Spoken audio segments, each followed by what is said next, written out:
Dun, dun, dun, dun, dun, dun, dun. What's up? Okay. Let's. Okay. Well, wait. Okay. This has to be the. Before I'm not counting Worlds Collide as a pay per view. So, anyway, welcome to the Wrestling Pod. I'm your host, Carlito Santiago, and today we are here to talk about Monday Night Raw last night. What went down? Who won? In, of course, Milwaukee in the Frizz. I'm not even going to pronounce it. We're in the Forum. We're in Milwaukee, though. Focused on hyping up AAA presentation of Worlds Collide at 10 p.m. Eastern. Yeah, like anybody's going to fucking want to stay up at 10 p.m. and watch that shit. As well as WrestlePalooza on ESPN in 8 days. And, of course, next week you can catch me and Lewis at Springfield for the Go Home Show. Monday Night Raw will be in Springfield to see John Cena one last time. What went down when CM Punk and Seth Rollins were in the same building just days removed from AJ Lee's stunning return and attack on Lynch? Well, we're about to find out. But first, the last time the Usos were in action was the Usos defeated Grayson Waller and Austin Theory on March 24th, Raw. So, we were on the heels of a reunion with Jimmy and Jey. So, I don't even know if I can play this without getting copyrighted, but I'm glad they featured this in because LA Knight came out looking like a fan. He came out looking like a fan. I'm not going to play it for the fact that I don't want to get copyrighted. So unless WWE is willing to like not hit me with like a copyright, this is from their Twitter. So I'm not going to do it. But before the Usos could say much, Braun Breaker and Bronson Reed interrupted. The heels attacked, leaving the twins like Roman Reigns, who is still sidelined after the Vision's assault at Paris. The Usos cut a united front, laying down a challenge for a match at for Monday night, but instead the heels declined and said for WrestlePalooza. LA Knight chose to attack Breed and Breaker. Chaos ensued, and the babyfaces stood tall to close out the segment. LA Knight was... Yeah. LA Knight was pissed. He was pissed about a lot of things, you know, still blaming Jey Uso for the loss at for the Clash the Clash in Paris. He's still a bit bitter after the Vision, so he wants one of the Brawns. He doesn't care who it is, so he's gonna get Bronson Reed. We got to our next match. AJ Styles took on, of course, El Grande Americano. And the last time we saw AJ in action, he lost to Dominic on an episode of Raw, September 1st. El Grande Americano defeated El Fisado in AAA's little promotion, September 7th. 1 week after Americano interfered on behalf of Dominic Mysterio to seal his successful Intercontinental Championship victory against AJ Styles, the masked luchador squared off with the Phenomenal One. See, a raging Styles dominated early, but the appearance of a second Americano allowed the initial version to seize control of the match throughout the commercial break. Coming back, the babyfaces fought their way back, punishing their opponents, with Dragon Lee cutting off the second Americano, of course allowing Styles to counter a roll-up attempt with the Styles Clash for the win. Sure. I mean, yeah, I guess. You guys know how much, like, it's starting to irk me with you guys, with them putting Twitter fucking things here. I so want to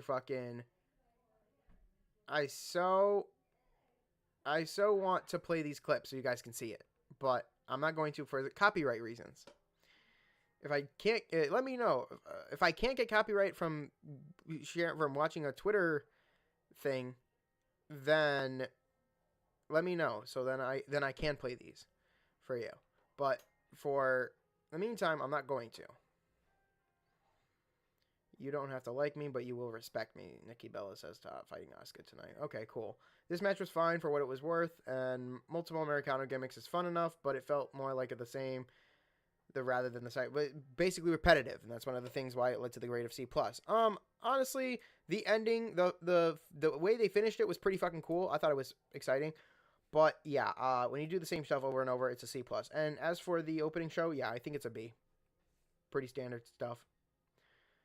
We got onto Lyra Valkyria. Lyra Valkyria hasn't been in a match since defeating Kairi Sane, and we haven't seen Raquel and Roxanne until since them defeating Solruka and Zarya on NXT. Rodriguez used her size and strength advantage to cut off Valkyria's early onslaught and seize control ahead of the commercial break. Coming back, the aggressor targeted her opponent's back, punishing her and taking the former women's Intercontinental Champion out core strength away from her. See, Valkyria powered through her opponent's resistance in the corner and delivered a sunset flip powerbomb to turn the tides back into her favor. Valkyria tried for a Nightwing, but her back injury, coupled with a distraction from Perez, allowed Rodriguez to recover momentarily. A back and forth ensued later, accumulating with the heel blocking a top rope leg drop attempt, of course, and delivering her to Johanna Bomb. Johanna Bomb? Is that how you say it? I hope that's how you say it. But for what it was worth, honestly, great match. Fucking Lyra Valkyria can hold her own, and Rodriguez shows why she should be taken more seriously. Backstage, Rusev interrupted a conversation between Pierce and Penta, demanding a championship opportunity at the same time a luchador was. The confrontation led to a match for later tonight. So this is great to be, and that's because, like I said, Valkyria can hold her own, and Rodriguez can show you why. Now, we haven't seen AJ Lee in over 10 fucking years. The last time she was in action, she had a 6-woman tag team match. Okay? So, get that completely understand. She has not been in action for over 10 fucking years. AJ Lee made her first Raw appearance in decades, drawing a huge reaction from the fans in Milwaukee as she skipped to the ring wearing the Women's Intercontinental Championship. Kept you waiting, huh? She said, drawing chants of welcome back. For those of you who were not here 10 years ago and aren't sure why your millennial parents are very excited, last Friday, Lee said in her promo, of course. My name is AJ Lee, and I'm your favorite wrestler's favorite wrestler. For those of you who are young to know, of course, Lee recapped the last decade of her life, including going to therapy, to which the fans chanted therapy. In this house, we cheer for therapy. It's a positive message, and I love it. I love every fucking bit of it. Therapy is always a good thing to get. You're never alone, okay? So get the help that you need when you get it, all right? And just know one other thing that is also that we cheer for in this house is love. We love everybody no matter what you are and who you are, and it doesn't matter anything. Like, this is the type of promo that she cut, and this felt very real. I love that shit. I love that it's very real. She talked about watching Raw for the first time in a long time, seeing CM Punk in the same ring as Becky Lynch, who belittled him and basically slapped him around. This brought out the man who trash-talked the fans, cut down Punk, and took exception to Lee wearing her title. The babyface challenged Lynch to go get her title, to which the heel responded by referring to her as a Jersey trash bag weirdo. She questioned where Punk was, claiming he was hiding behind his wife and calling for her hot husband.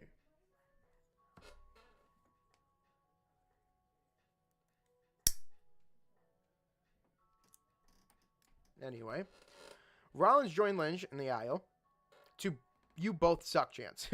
He suggested Lee give back the title so that they can get the fuck out of Milwaukee, so they don't have to fucking deal with the fans and all that shit. To which the returning superstar said she would give Lynch another black eye, or the heel champions can meet her and Punk in a mixed tag team match at WrestlePalooza. Rollins attempted to take the title back, but found himself cut off by Lee. Punk joined the fray, and the Visionary was about to get set up for GTS, only for him to scurry away and join his wife. And in a frustrated manner, Rollins, of course, agreed to a match, the mixed tag team match for WrestlePalooza. I'm going to keep saying that, so get used to it. This was 100% graded an A. Fuck this. This was an A+. In this house, we cheer for therapy. We cheer for fucking love. We are very supportive of people. Don't get us confused. Here at the Wrestling Pod, we are very, what's the word I could say? We're very moved. Not only that, but we are progressive. If there's anything that, we are progressive. That's one thing I can say. I'm progressive. Very progressive. So, I wouldn't say I'm a liberal, but I will say that I'm a progressive. I won't say that I'm that far, I do care about feelings. I thought the therapy line was fucking amazing. During AJ Lee's promo, though, me and my cousin, we watched it, and I cut most of what AJ Lee had off by what, like, most of the shit that she said, because some of it is and isn't true. But I'm not going to get into the details of her promo, because nonetheless, her promo was fantastic, and I don't want to take away from that. And I love AJ Lee, so AJ Lee, thank you for coming back. CM Punk, thank you for bringing her back. Backstage, Jay told Jimmy that he is not worried about LA Knight or fending off the Vision, to which the latter said, "You're sounding like Roman." Jay said, "Maybe sounding like myself ain't working anymore." A great bit of seed planting. You know what I mean? It's a great bit of that. I love it. That's definitely an A+, though. Penta took on Rusev in what would be a mid-match, so yeah, you can obviously expect there to be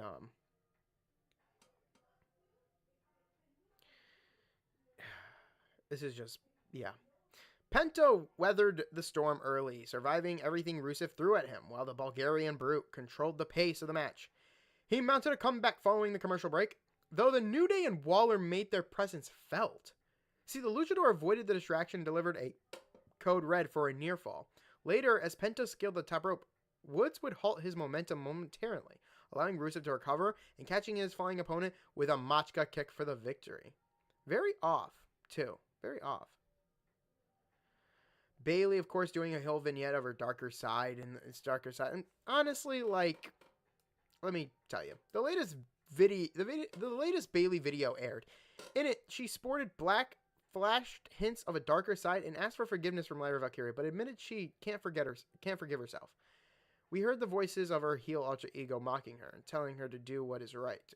"I'll make it right," she said to close the vignette. So this could be a new creative route for Bayley. I like it. I'm liking it so far. I haven't seen any of the fucking things, but I'm liking this. Keep it going, WWE. Keep it going, please. We then got to a match here, of course, Nikki Bella and Asuka. Again, I stick with the grading of a C+. It's kind of mid. And so was this match. Asuka dominated early and often in Monday's match, executed the kicks that have earned her the reputation as one of wrestling's most dangerous strikers. She controlled the match, working over Bella through the commercial break and keeping her on the defensive. Bella absorbed everything Asuka threw at her and mounted a momentary comeback late. But the Empress of Tomorrow caught her in the Asuka lock and forced a tap out submission. Listen, man. It's interesting to see that Asuka would dominate almost from start to finish. Bella presented as someone looking to make up of her lackluster performance against Lynch, but she struggled against a superior wrestler. Where the story is going remains to be seen, but nothing about this presentation, outside of Corey Grace referring to her on commentary, did anything to suggest the babyface is a Hall of Famer. Yeah, for real. She's got a ring rust. And you can tell. Bella's got a lot of ring rust, but AJ Lee ain't got ring rust. Fuck that. Anyway, the Judgment Day took exception to Dominic Mysterio's absence, leading to the Intercontinental Champion storming off. Perez went after him and offered her help. Or him. Probably offered him help. Of something. Liv Morgan's watching. Watch me. C is the grade. And I agree. But we got to our main event. It was L.A. Knight. Yeah, actually, let me do it. It was L.A. Knight. Yeah. Versus Bronson Reed. Big Bronson Reed, to be exact.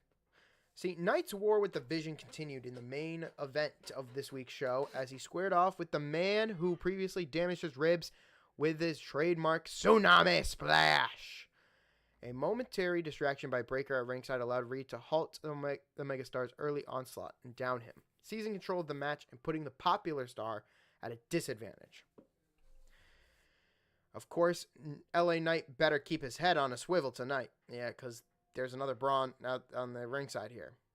The badass remained involved, taking every cheap shot he could behind the official's back. Still, Knight dodged the incoming Reed and mounted a comeback, exploding with a barrage of right hands to the big man.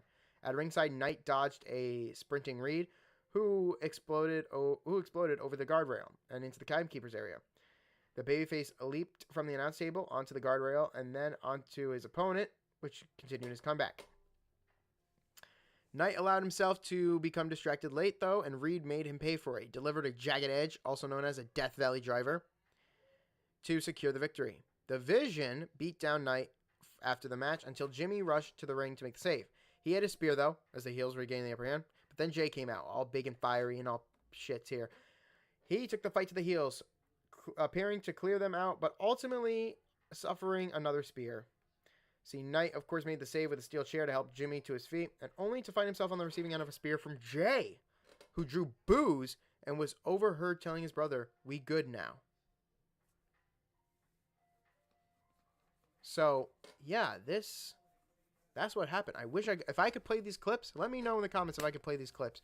And YouTube can't, they can't copyright strike me. WWE cannot tell me a copyright strike. Because if I can, I will. And I'll sit through it and I'll let you guys hear it.